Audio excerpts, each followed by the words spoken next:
جابر بن عبداللہ کہتے ہیں کہ اللہ کے رسول صلی اللہ علیہ وسلم نے فرمایا، اگر ابن آدم اپنے رزق سے اسی طرح بھاگے جس طرح موت سے بھاگتا ہے تو بھی رزق اسے اسی طرح پا لے گا جس طرح اسے موت پا لیتی ہے، یعنی اس کا رزق اس تک پہنچ کر رہے گا۔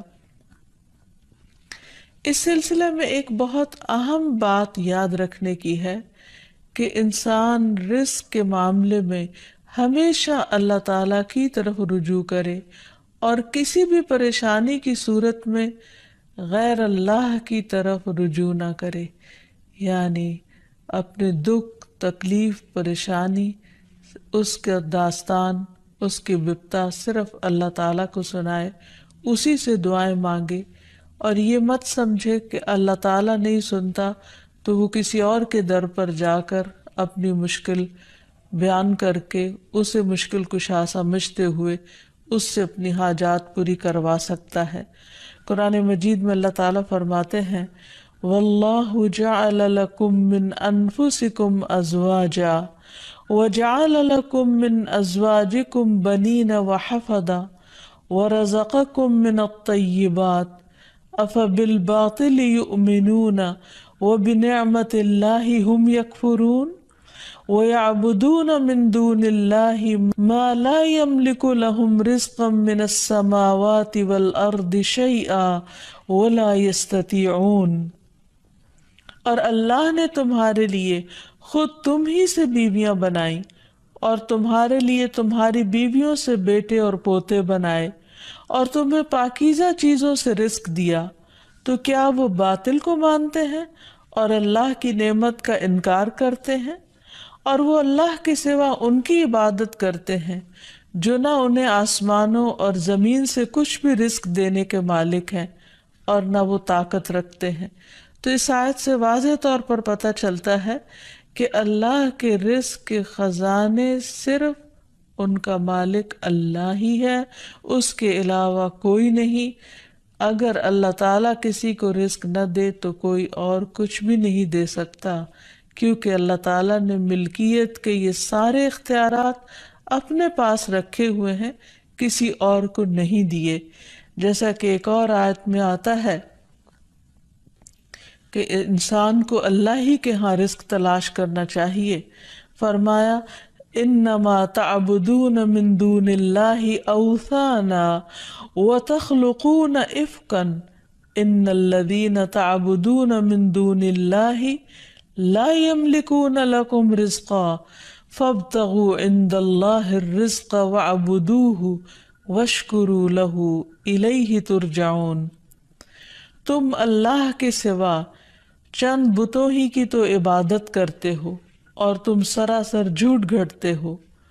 بلا شبہ اللہ کے سوا جن کی تم عبادت کرتے ہو تمہارے لیے کسی رزق کے مالک نہیں، سو تم اللہ کے ہاں ہی رزق تلاش کرو اور اسی کی عبادت کرو اور اس کا شکر کرو، اسی کی طرف تم لوٹائے جاؤ گے، یعنی اسی نے تمہیں پیدا کیا، وہی تمہیں رزق دیتا ہے، اسی کی طرف تمہاری واپسی ہے۔ اس لیے تم نہ اللہ کے سوا کسی اور کی عبادت کرو اور نہ ہی اس کے آگے ہاتھ پھیلاؤ اور نہ اس سے توقع رکھو کہ وہ تمہیں کچھ دے گا۔ نبی صلی اللہ علیہ وسلم کی سکھائی ہوئی مسنون دعائیں بہت ہی بہترین ہیں۔ نبی صلی اللہ علیہ وسلم ہر روز صبح فجر کی نماز کے بعد یہ دعا پڑھتے تھے، اللہم انی اسألک علما نافعا ورزقا طیبا وعملا متقبلا۔ اے اللہ، میں تجھ سے علم نافع، طیب رزق یعنی پاکیزہ رزق اور مقبول عمل کا سوال کرتا ہوں، یعنی ایسے عمل کی توفیق دے جو تیرے ہاں قبول ہو جائے، تجھے پسند آ جائے۔ اور اس کے ساتھ ساتھ انسان کو حرام سے بچنے کی دعا کرنی چاہیے۔ اس سلسلے میں آپ صلی اللہ علیہ وسلم نے جو دعا سکھائی وہ ہے، اللہم اکفنی بحلالک عن حرامک وَأَغْنِنِي بِفَضْلِكَ عَمَّن سِوَاكَ۔ اے اللہ، اپنے حلال کے ذریعے حرام سے میری کفایت فرما، یعنی مجھے اتنا حلال دے کہ مجھے حرام کی ضرورت ہی نہ رہے، اور اپنی مہربانی سے مجھے اپنے علاوہ ہر ایک سے بے نیاز کر دے، یعنی مجھے انسانوں کا محتاج نہ کر، کسی اور کا محتاج نہ کر، صرف اپنے خزانوں سے عطا فرما۔ پھر اسی طرح خاص طور پر بڑھاپے کی زندگی کے لیے وسعت رزق کی دعا کرنی چاہیے، کیونکہ جب انسان بوڑھا ہو جاتا ہے تو اس کے اعضاء کمزور ہو جاتے ہیں، وہ اپنے لیے خود کچھ کمائی نہیں کر سکتا، وہ دوسروں پر ڈپینڈنٹ ہو جاتا ہے، تو اس وقت وسیع رزق کی دعا سکھائی گئی۔ فرمایا اللہم اجعل اوسع رزقک علی عند کبر سنی وانقطاع عمری، اے اللہ جب میں بوڑھا ہو جاؤں اور میری عمر ختم ہونے لگے تو میرے رزق کو وسیع کر دے۔ اور رزق کی دو بڑی قسمیں ہوتی ہیں، ایک وہ رزق جو ظاہری طور پر جسموں کی غذا بنتا ہے یا انسان کی مادی ضروریات پوری کرتا ہے، اور دوسرا روحانی رزق، اور وہ رزق جو انسان کے غم ہم کو دور کرتا ہے، یعنی لوگوں کی محبت اور توجہ، اور خاص طور پر بڑھاپے میں اولاد اور رشتہ داروں کا قریب ہونا، پاس ہونا، یہ انسان کی بنیادی ضرورتوں میں سے ہے۔ تو انسان جب خود کچھ کرنے کے قابل نہ رہے، ہاتھ پاؤں ہلانے کے قابل نہ رہے، تو عموماً وہ لوگوں پر ایک بوجھ بن جاتا ہے، اور یہ چیز انسان کے لیے بہت پریشانی کا باعث ہوتی ہے۔ انسان جب جوان ہوتا ہے، بہت کچھ کما رہا ہوتا ہے، تو سب اس کو لک فارورڈ کرتے ہیں، سب اس سے محبت کرتے ہیں، سب اس کے پیچھے جاتے ہیں، کیونکہ اس کی ذات سے لوگوں کو فائدہ پہنچتا ہے۔ لیکن بڑھاپے میں انسان اس طرح فائدہ نہیں پہنچا سکتا، تو پھر انسان کے لیے پریشانی ہوتی ہے، اور اسے تنہائی کا احساس بھی ہونے لگتا ہے، اور اس کے لیے انتہائی اذیت کے دن ہو جاتے ہیں۔ وہ اپنے حسین ماضی کو بھی یاد کرتا ہے، کامیاب زندگی کو بھی یاد کرتا ہے، اور اپنے مستقبل کو بھی دیکھتا ہے کہ موت قریب آ لگی ہے۔ تو ایسے میں یہ دعا بہت فائدہ مند ہے کہ اے اللہ جب میں بوڑھا ہو جاؤں اور میری عمر ختم ہونے لگے تو میرے رزق کو وسیع کر دے۔ اور جب انسان کے پاس اپنی ضرورت کا ہوتا ہے بڑھاپے میں بھی، تو انسان یکسوئی کے ساتھ اللہ سبحانہ وتعالیٰ کی عبادت اور زیادہ کر سکتا ہے۔ اسی طرح اپنے لیے اور اپنی اولاد کے لیے وسیع رزق کی دعا کرنی چاہیے، جیسے ابراہیم علیہ السلام نے دعا کی تھی، ربنا انی اسکنت من ذریتی بواد غیر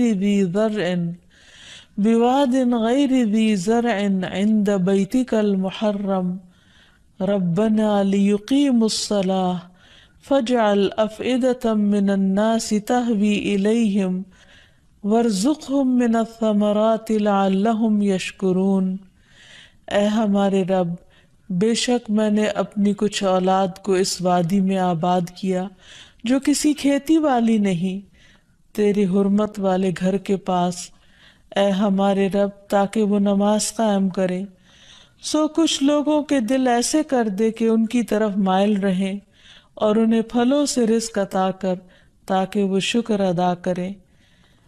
تو اس میں ہم دیکھتے ہیں کہ ابراہیم علیہ السلام اپنے بچوں کے لیے روحانی رزق کی دعا بھی کر رہے ہیں، جذباتی محبت کے رزق کی دعا بھی کر رہے ہیں، اور پھر اس کے ساتھ ساتھ جسمانی رزق کی دعا بھی کر رہے ہیں جو ہر انسان کی ضرورت ہے، اور اس میں سے بھی بہترین رزق یعنی پھلوں کے رزق کی دعا کر رہے ہیں، کیونکہ انسان کو اللہ تعالیٰ کا صرف رزق ہی نہیں مانگنا چاہیے، بہترین رزق مانگنا چاہیے۔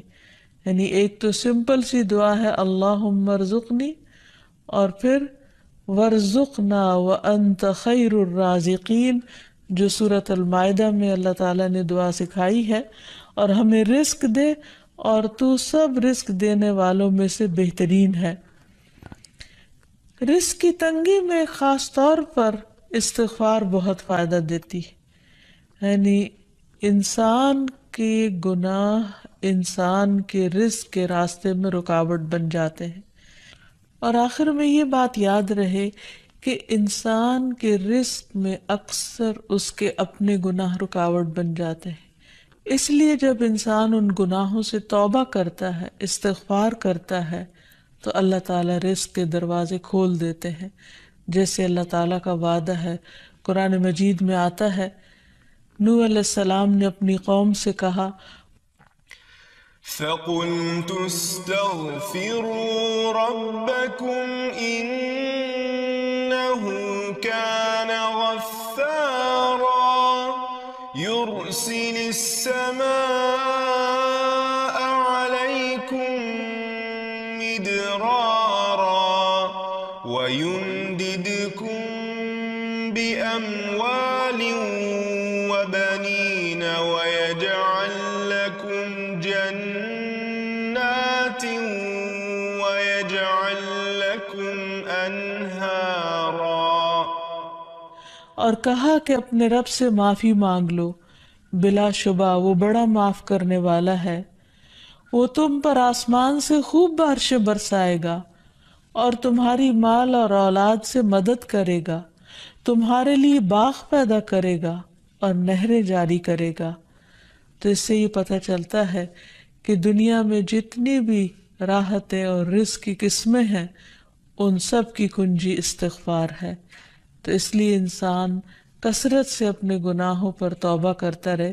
حضرت حسن بصری کی مجلس میں ایک شخص آیا اور کہنے لگا کہ اس کے ہاں اولاد نہیں، تو انہوں نے اس کو استغفار کا حکم دیا۔ دوسرے شخص نے کہا کہ ان کے ہاں قحط سالی ہے، بارشیں نہیں ہو رہی، تو انہوں نے ان کو استغفار پڑھنے کے لیے کہا۔ تیسرا شخص آیا اور کہنے لگا کہ اس کے رزق میں مشکل ہے، تو انہوں نے اس کو بھی یہی نسخہ بتایا۔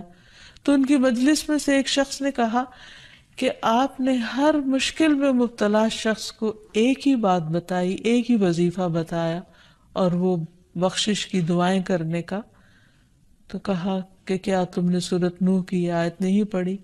حقیقت یہ کہ اللہ کا کلام سچا ہے، اور ہمیں اس پر ایمان لا کر پورے یقین کے ساتھ، وثوق کے ساتھ دعا مانگنی چاہیے کہ ہم انشاءاللہ استغفار کریں گے تو آسمان سے اور زمین سے رزق اگلنے لگے گا، ابلنے لگے گا۔ اللہ تعالی ہمیں اپنی رحمتوں سے نوازے۔